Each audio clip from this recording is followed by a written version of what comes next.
The cold was the first thing to register. A deep, predatory cold that seeped into her bones, dragging her down. Water filled her ears, a roaring silence that was louder than any scream. Brielle's lungs burned, a desperate, clawing need for air that was a luxury she didn't have. Her limbs felt like lead, weighed down by her soaked clothes and the sheer shock of the impact. One moment, she was sitting on the rocky shore of the lake, rereading the eviction notice for the 10th time, the paper trembling in her hands. The next, a shadow fell from the sky. A scream of tortured metal, a plume of white spray, and then the lake had swallowed the small private jet whole. She hadn't thought. She had just moved. Kicking off her worn sneakers, she dove into the frigid water, the shock of it a physical blow. Her years of swimming in this very lake, the only free entertainment she could afford, had made her strong. Now that strength was all she had. The plane was a mangled ghost beneath the murky surface, a dark shape against the deeper dark. A single hand was pressed against the inside of a fractured window, a pale flag of life. Breaking the surface, gasping for air, she dove again, her target locked. The door was jammed.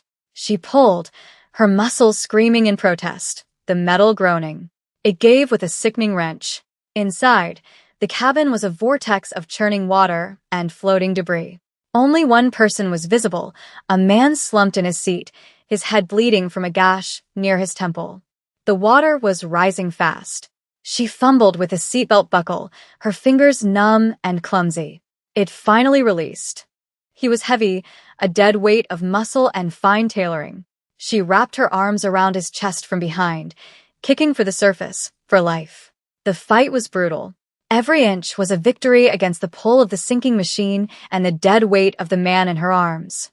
When they finally broke the surface, her vision was tunneling, black spots dancing in front of her eyes. She gasped, coughed, and started the long, agonizing swim to shore. She didn't know how she did it. Adrenaline, maybe. Or the simple, stubborn refusal to die in a cold lake with a stranger in her arms. She dragged him onto the muddy bank, his body leaving a dark trail. He wasn't breathing. His face, even slack and pale, was carved from something hard and unforgiving. High cheekbones, a strong jaw, black hair plastered to his forehead. The suit he wore, even ruined and clinging to his frame, was impossibly fine. A dark wool that drank the water. On his wrist, a heavy gold watch gleamed dully, its face cracked. Panic tried to claw its way up her throat, but she shoved it down. She was a nursing student, buried in debt for the privilege, but she had paid attention. She tilted his head back, checked his airway, and began compressions. The rhythm was all she focused on. 1 and 2 and 3 and 4. The feel of his ribs beneath her palms. The cold, wet fabric of his shirt. She was counting, lost in the mechanics of it, when he suddenly convulsed beneath her. He coughed, a racking, violent sound, spewing lake water onto the ground. His eyes flew open. They were not the hazy, unfocused eyes of a man returned from the brink. They were sharp, a deep dark brown so dark they were almost black. They pinned her, assessed her, catalogued her in a single, silent second. He tried to push himself up, a low groan escaping his lips. That was when the sound came, not a siren, something quieter. The crunch of tires on the gravel access road. Headlights cut through the twilight gloom. Men appeared from the trees, moving with a silent, synchronized efficiency that was more terrifying than any frantic rush. They wore dark suits, just like him. They didn't speak to her. They didn't even seem to see her. Their focus was entirely on the man on the ground. One of them knelt, speaking in low, urgent Korean. Another draped a blanket over the man's shoulders. They helped him to his feet. He swayed, but his gaze never left Brielle. He looked at her drenched clothes, her chattering teeth, her scraped hands. There was no gratitude in his expression. There was only an unnerving stillness, a calculation. It was the look of a predator identifying a new and unexpected variable in its territory. One of the men finally turned to her. "You will forget this," he said. His English was perfect, unaccented. It wasn't a suggestion. It was an order. They guided their boss toward a black sedan that had materialized out of the darkness. Before he got in, he stopped. He looked over his shoulder, back at her. The headlights caught the sharp angles of his face, throwing his eyes into shadow. He didn't say a word. He didn't have to. The look was a brand, a claim, a warning. Then he was gone. Brielle was left alone, shivering on the shore, the silence of the woods rushing back in. She looked at the dark, placid water. It was as if the plane, the man, the violence had never happened. It felt like a fever dream. She stumbled back to her things, her eviction notice a soggy, ruined piece of paper in her pocket. The reality of her life came crashing back in. Landlord. Rent. A future that felt as cold and deep as the lake. The next morning, the sun streamed through the single grime-streaked window of her tiny apartment. Her body ached with a profound, bone-deep exhaustion. She had barely slept. The image of those dark, intelligent eyes burned into her mind. It had to be a dream, a stress-induced hallucination. She looked at the new, crisp eviction notice taped to her door. This was real. 30 days. She had nowhere to go. A noise from the street below drew her to the window. She peered down, her heart stopping in her chest. Lined up along the curb of her rundown, neglected street were 5 identical, gleaming black Cadillacs. They were so out of place they looked like they'd been photoshopped into the scene. They hummed with a quiet, expensive power. As she watched, a man in a perfectly tailored suit stepped out of the lead car. He looked up, his eyes finding her window instantly, as if he knew she'd be watching. He started walking toward the entrance of her building. It wasn't a dream, and it wasn't over. It was just beginning. The knock on her door was not loud, but it resonated with an authority that shook the cheap wood in its frame. Brielle stood frozen, her hand on the doorknob, her mind racing. Run. Hide. But where? The man outside, and the 4 cars full of men he represented, owned the very air on this street. Running was an illusion. She took a breath, turned the knob, and opened the door. He was the same man who had spoken to her by the lake. Impeccably dressed, his face a mask of polite indifference. He was older than the man she'd pulled from the water, his hair lightly salted with gray at the temples. Miss Evans, he said. His voice was smooth, calm. My name is Mr. Choi. Mr. Kwon requests your presence. It was phrased as a request, but the steel in his eyes made it clear it was anything but. Behind him in the narrow, peeling hallway, her landlord, Mr. Henderson, was hovering, his face a mixture of confusion and avarice. He'd clearly been on his way up to harass her about the rent. Brielle, is there a problem here? Henderson asked, his eyes flicking from Mr. Choi's expensive suit to the line of Cadillacs visible through the grime of the hall window. Mr. Choi didn't even grant him a glance. His attention remained fixed on Brielle. There is no problem, he said, his voice dropping a fraction of a degree. Miss Evans's housing situation has been resolved. A new residence has been arranged for her. Henderson's jaw dropped. Brielle stared at Choi, bewildered. Resolved? What are you talking about? Mr. Kwon is a man who repays his debts, Choi said simply. And he does not tolerate loose ends. Please, come with us. He gestured down the stairs. It was a gesture of polite invitation, but it felt like the closing of a cage door. She had no choice. To refuse was to invite a consequence she couldn't begin to imagine. Numbly, she grabbed her worn backpack, the only thing she owned of any value, containing her textbooks and her laptop. As she walked past her landlord, Choi handed him a thick envelope. Henderson took it, his eyes wide as he peeked inside. The argument he'd been about to start died on his lips. The inside of the Cadillac was like another world, the scent of rich leather and quiet power. The windows were tinted so dark the outside world seemed distant and gray. They drove in silence, gliding through the streets of Los Angeles toward the gleaming towers of downtown. They didn't take her to a police station or a hospital. They took her to the top of the world. The penthouse was breathtaking.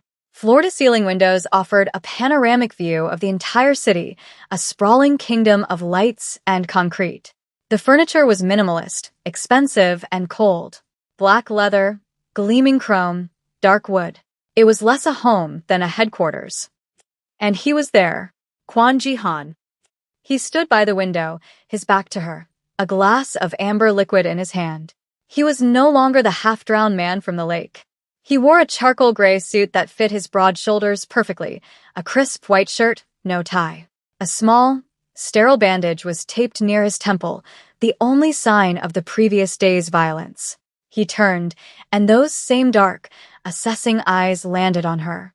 The air in the room grew heavy, charged with his presence. He moved like the room owed him space.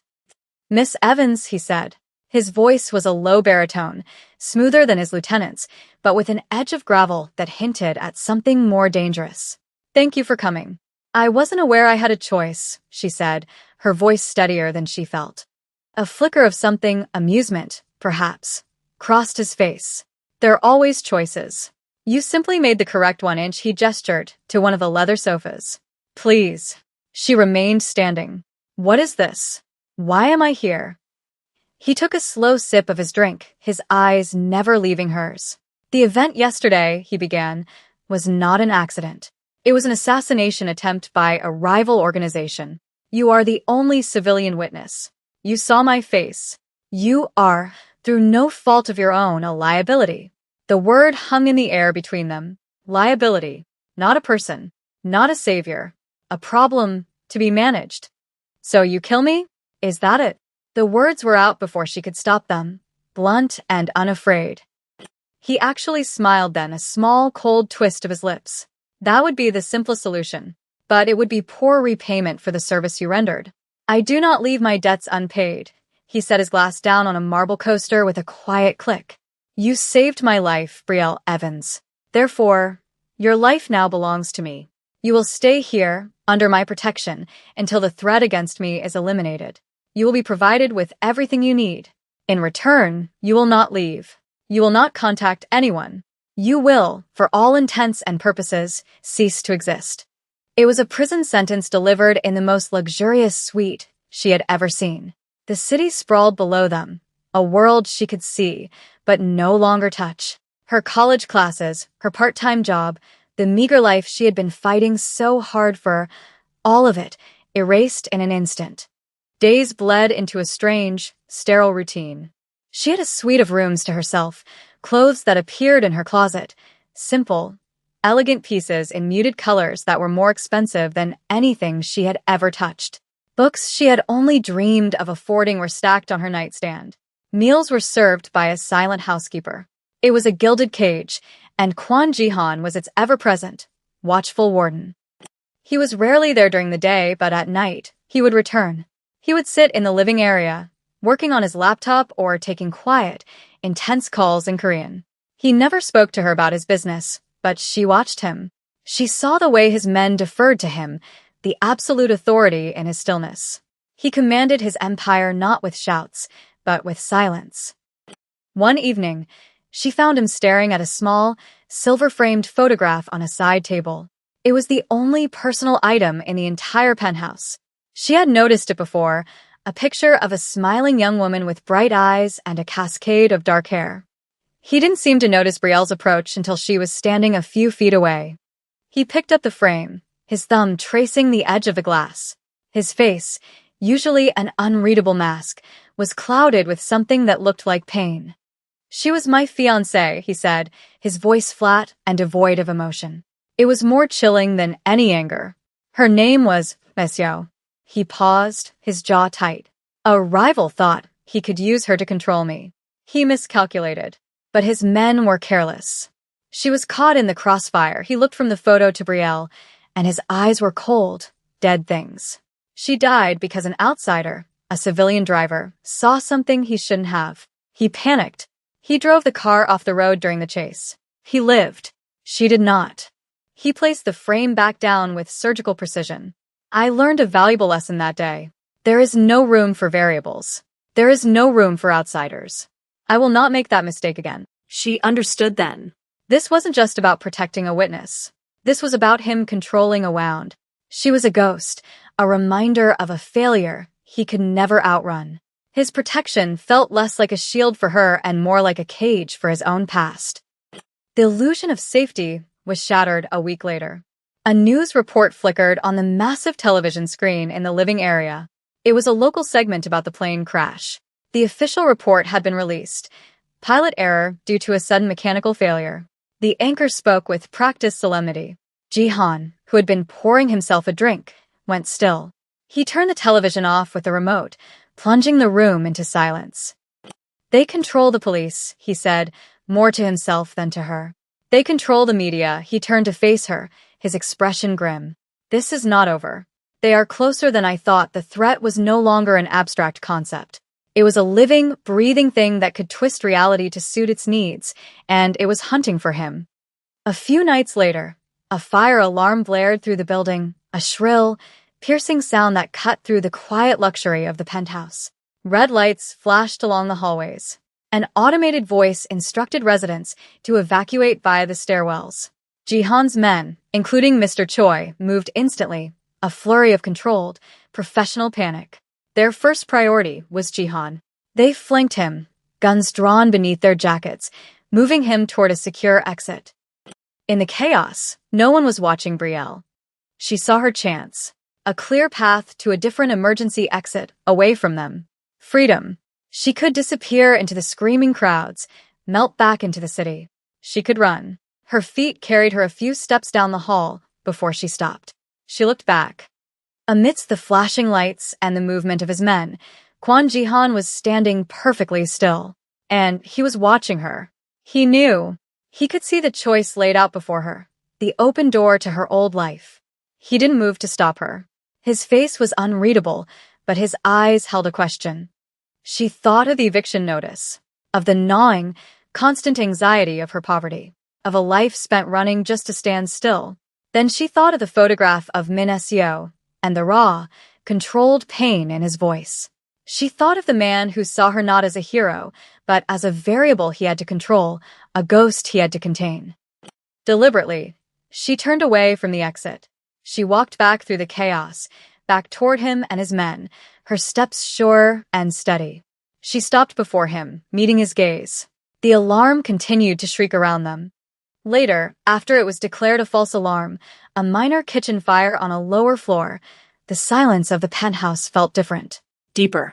He found her on the main balcony, the city lights a glittering tapestry below. The wind was cool, whipping a few of her curls across her face. You should have run, he said without turning around. His voice was a low rumble against the hum of the city. Where would I go? She asked, walking to stand beside him at the railing. Anywhere, he answered. Back to the life you had. The life I had was an eviction notice and 2 packs of ramen for dinner. The admission was bitter on her tongue. This is different. He finally turned his head, his profile sharp against the city glow. His eyes searched hers, digging for a truth she wasn't ready to give. Why did you stay, Brielle? I don't know, she lied. The silence stretched between them, thick with the things they couldn't say. He was so close she could smell the faint, clean scent of his cologne, something like cedarwood and cold night air. His presence was a physical weight. He lifted his hand, his movements slow, deliberate. His fingers, surprisingly warm, brushed a stray curl from her cheek. The touch was feather-light, almost accidental, but it sent a jolt straight through her, a current of heat that had nothing to do with the cold night air. He let his hand drop, but the ghost of his touch lingered on her skin. The next day, Mr. Choi found her in the small library off the main living area. He stood in the doorway, his posture rigid. A word of advice, Miss Evans, he said, his tone polite as always, but with an undercurrent of ice. Do not mistake the boss's interest for kindness. He is a collector of rare and beautiful things. He is also known to break them when they no longer serve their purpose. The warning was delivered without malice, a simple statement of fact. It chilled her more than any overt threat could have. The enemy made their move 2 nights later. It was not subtle. The first sign was the sound of silenced gunfire from the hallway, a series of soft coughs. Then the reinforced glass of the main window spiderwebbed inward, a percussive crack that echoed like thunder. Men in black tactical gear rappelled down the side of the building, smashing through the weakened panes. Chaos erupted. Jihan's men returned fire, the penthouse transforming into a war zone of muzzle flashes and shouting. Jihan moved with a terrifying, lethal grace. A handgun appeared in his hand, as if from nowhere. He didn't waste movements. Each step was calculated, each shot precise. He grabbed Brielle, shoving her behind a thick marble bar, his body a solid shield in front of her. "Stay down," he commanded, his voice a low growl. She crouched, her heart hammering against her ribs, the air thick with the smell of cordite. She watched him, mesmerized by his deadly efficiency. He was not a businessman playing at violence. He was a predator in his natural element. A bullet ricocheted off the marble near her head, and he shifted, covering her more completely. Another shot, and he grunted, a sharp intake of breath. She saw the dark stains spread across the sleeve of his white shirt, just below the shoulder. Blood. For a single, terrifying moment, the world stopped. The fear that shot through her was not for herself. It was for him. Sharp, visceral, and utterly consuming. He glanced down at his arm, his expression one of annoyance rather than pain, and kept firing. One of the attackers, agile and quick, slipped past Jihan's guards. He vaulted over the bar, landing beside her. He grabbed her hair, yanking her up, his arm locking around her throat. He pressed the cold metal of a pistol to her temple. "Call him off," the man snarled, using her as a shield. Jihan's men froze. Jihan himself turned, his face a mask of cold fury, his own gun leveled. The attacker grinned, thinking he had won. But he hadn't accounted for Brielle. Adrenaline surged through her, hot and white. She wasn't the girl from the lake anymore. She wasn't a witness. She was part of this. Without thinking, her hand shot out, grabbing a heavy crystal decanter of whiskey from the bar shelf. With all her strength, she swung it backward, smashing it against the side of the man's head. The impact was sickeningly solid. His grip loosened, his eyes wide with shock. He staggered but didn't go down. Brielle didn't hesitate. She brought the jagged, broken neck of the decanter around, driving it into his thigh.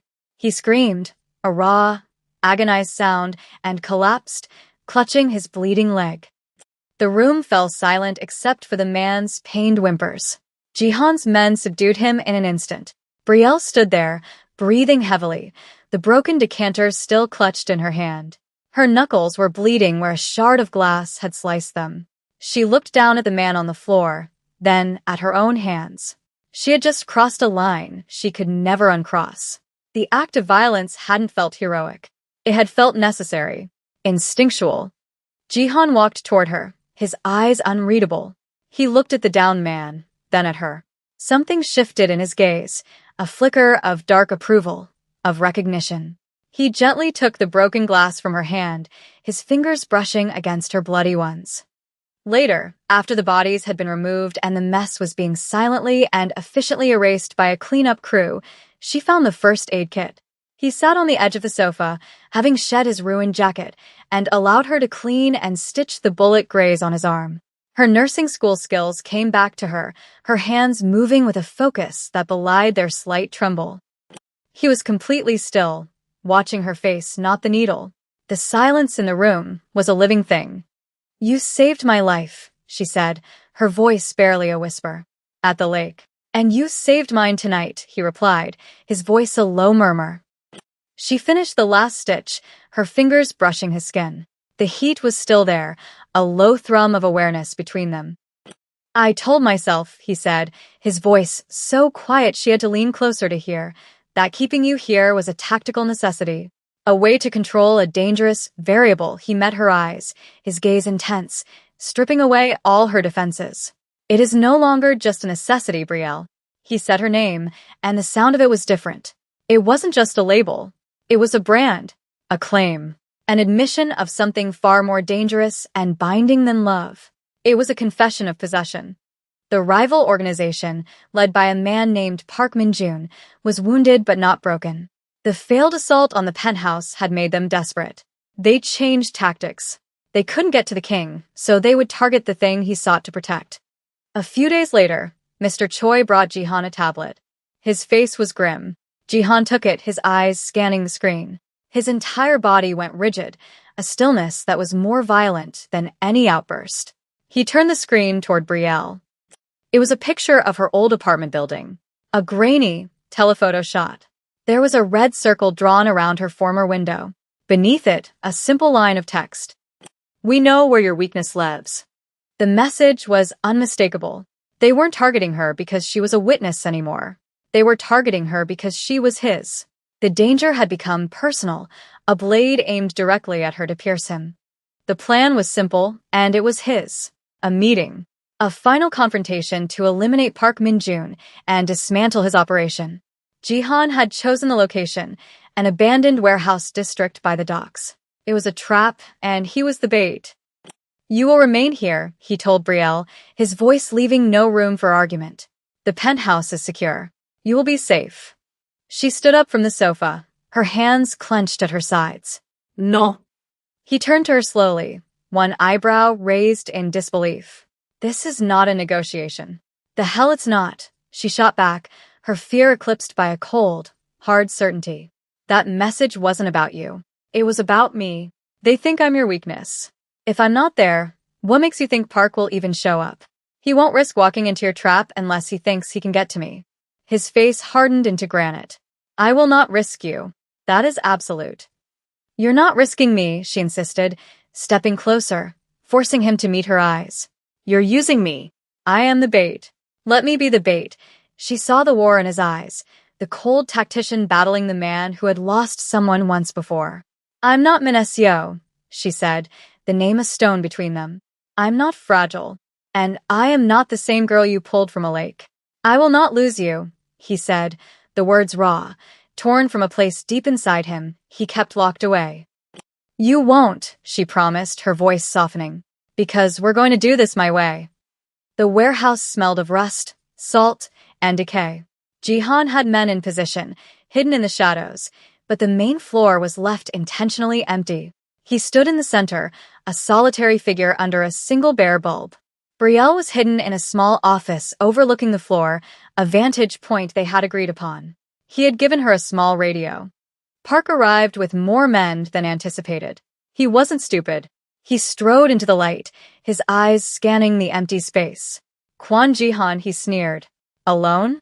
I'm disappointed. "I was hoping you'd bring your new pet."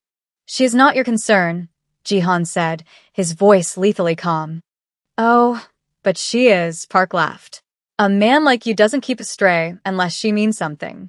Show her to me, and maybe we can end this without so much bloodshed."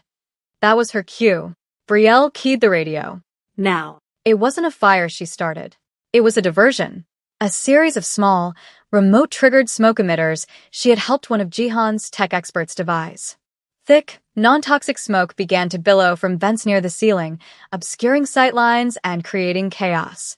Emergency lights began to flash, casting the scene in a disorienting crimson strobing. The firefight was immediate and brutal. In the confusion, Brielle slipped out of the office, her heart pounding. She wasn't the target, but a stray bullet didn't know that. She moved along the wall, using the chaos as cover. Her plan was a lie, a desperate gamble. She found Park near the back, trying to rally his disoriented men. She stepped out of the shadows. "Park Min-yoon." He spun around, surprised to see her. He raised his gun. "Go ahead," she said, her voice steady. "But you should know, your Lieutenant Kong made a deal with Jihan. He gets your territory. All he had to do was tell us how many men you were bringing tonight." It was a complete fabrication, but she said it with absolute conviction. She saw the flicker of doubt in Park's eyes. He glanced over his shoulder at Kong, who was firing at one of Jihan's men. That single moment of hesitation, that fatal second of distrust, was all it took. Jihan emerged from the smoke like a phantom, his movements fluid and silent. 2 precise shots and Park fell. The remaining men, their leader gone, quickly surrendered. Silence descended on the warehouse, thick with the haze of smoke and the metallic tang of blood. Jihan walked through the aftermath, his eyes searching for her. He found her standing by the wall, her hands scraped raw from a fall she'd taken in the dark. He ignored his men, ignored the wounded. He came straight to her. His hands were surprisingly gentle as he checked her for injuries, tilting her chin up to look in her eyes. The cold mask was gone. In its place was a raw, fierce emotion he no longer bothered to hide. "You are not my weakness," he said, his voice rough with the truth of it. He took her hand, lacing his fingers through hers. "You are my empire." He was bleeding from a shallow cut on his cheek, a price paid in the fight. She was covered in grime, her clothes torn. The ordinary world she had come from, the world of college exams and overdue rent, was a foreign country she could never visit again. It had been burned away, leaving only this man, this life. This was the cost. He held her hand tightly and led her out of the warehouse. The first light of dawn was breaking over the city, painting the sky in shades of gray and rose. A line of black Cadillacs waited, silent and ready. He opened a door for her, then slid in beside her. He did not let go of her hand. She did not pull away. The girl who had been dragged into his world was gone. In her place was a woman who was now choosing to walk deeper into it, her eyes wide open to the darkness, her hand held firmly by the king who reigned there.